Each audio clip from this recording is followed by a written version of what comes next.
Are you an adult daughter ready to build a relationship with your father? Continue watching. Watch part one of this series of healing from father wound. Please watch that also so you can make sure you are healed in order to build this adult relationship with your father. And for me, I sharing my own personal journey with my dad. Once I turned 18, and by then he was a lot better emotionally. He started to ask me questions about myself, about my life, of how I was in school.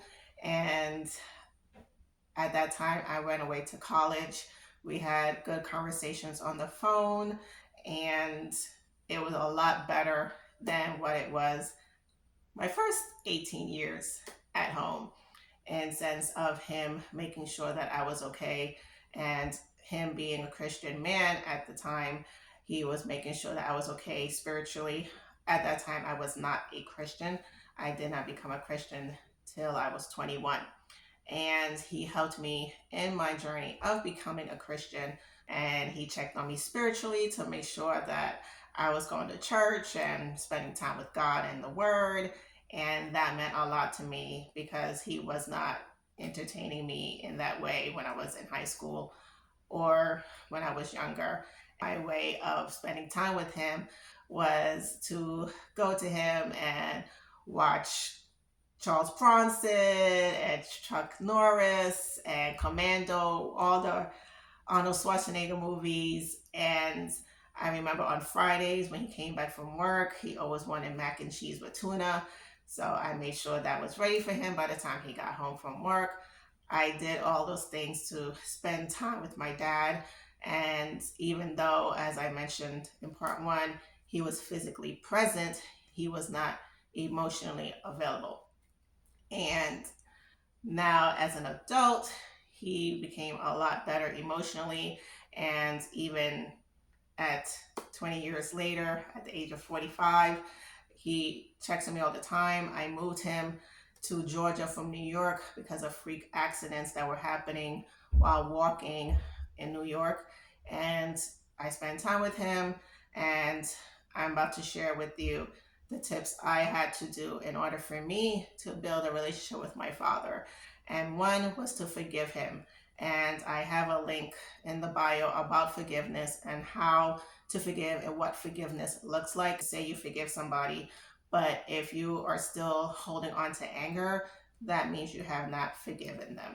And once I forgave my dad, it helped me to do the next thing, which is extend compassion. He did not choose to become this person.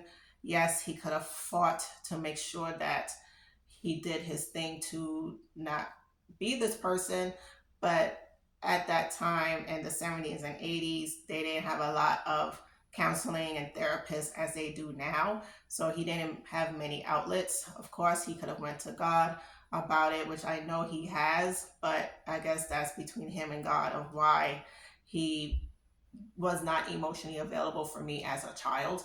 But gladly he is now as an adult child. So I have compassion towards him. And now that well, not now, but as a grandfather, he is phenomenal with his grandkids who are my godchildren. He has this thing with my goddaughter where he buys her a dress every time for her birthday, and he used to pick her up from school. And I'm just like, wow, my dad did not pick me up from school. And to see the beauty of how he is with my god kids, and to see the things that I wish I had, even though it did not happen, is just beautiful that that man was within him after all. Get to know him as a man. Ask him about his childhood.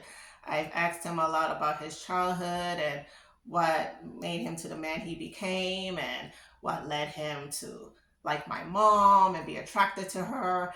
And it helped me to appreciate the father, the man behind my father. And it's just important to, as I said, extend compassion, extend grace. He's a human being. Love him for who he is and not what you wish him to be.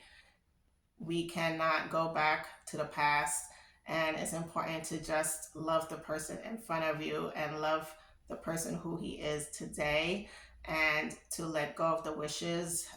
As I've mentioned before, you can always journal and just write out the thoughts of what you wish, and to speak love into that inner child and let them know that you are healing, and to just pour love, because the I wish he was like this and I wish he was like that, that's the unhealed part of you that is speaking. And as I mentioned, if you need more assistance on healing the father wound, please watch the part 1 of this series. Also, if you're having issues with your mother, to make sure you watch the videos I made about mama trauma, because unfortunately we both deal with the effects of our mama as well as our father. Remember, he is a part of you. His DNA is in you, and you cannot fight it. And if you notice different parts of you, like, oh, I have this habit, it is most likely from your father. So just don't hate the parts of you that is of him because of the hurt he has done onto you. Just as I mentioned just a moment ago, love the person he is now. Find the good qualities in him. There has to be one.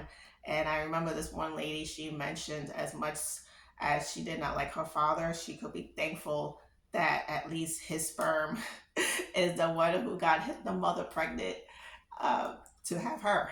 So find a humor in this whole thing. Yes, as I mentioned in part 1, and I'll mention here again, it does hurt to have these types of wounds from a father. In the same token, resilience is about healing, it's about growth mindset, it's about having a healthy relationship with everyone in your life, especially with your father, because he is the first man that as a daughter you loved unconsciously.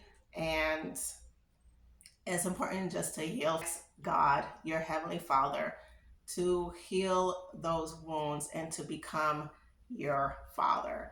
I had to do that many years ago, and let me tell you, God has been a father to me. And it even says in the word that God is a father to the fatherless. And just ask him to give you the love that you wanted from your earthly father, for him to give it to you as a heavenly father, and he will provide that. Don't limit God.